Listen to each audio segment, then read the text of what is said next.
পেহেলগাঁও হামলার পাল্টা অপারেশন সিঁদুর অভিযানের পর সেনার তরফে প্রকাশ করা হয়েছে একটি ছবি, লেখা অপারেশন সিঁদুর। সেনা সূত্রে খবর, প্রত্যাঘাতের এই নামকরণ করেছেন খোদ প্রধানমন্ত্রী নরেন্দ্র মোদী। কিন্তু জানেন ঠিক কেন এমনটা নাম? গত 22 এপ্রিল রক্তাক্ত হয়েছিল ভূস্বর্গ। দুপুরে পরিবারের সঙ্গে পহেলগাঁওয়ের মিনি সুইজারল্যান্ড বৈশরণে গিয়েছিলেন পর্যটকরা। আচমকা জঙ্গি হানায় প্রাণ যায় 26 জনের। এরপরে উঠে এসেছিল চাঞ্চল্যকর তথ্য। জানা যায়, ধর্ম জেনে জেনে গুলি চালিয়েছে জঙ্গিরা। কারোর হাতে থাকা লাল সুতো, কারোর স্ত্রীর কপালে সিঁদুর দেখে স্বামীকে ঝাঁঝরা করে জঙ্গিরা। হামলার পরে সোশ্যাল মিডিয়ায় ভাইরাল হয়েছিল এক যুগলের ছবি।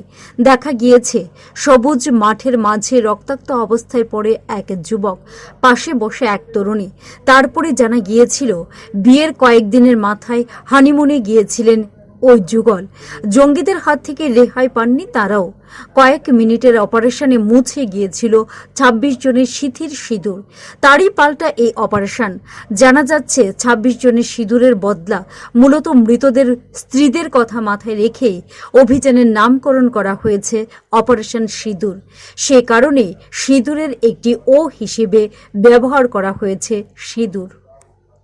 Bureau report, headlines Tripura national.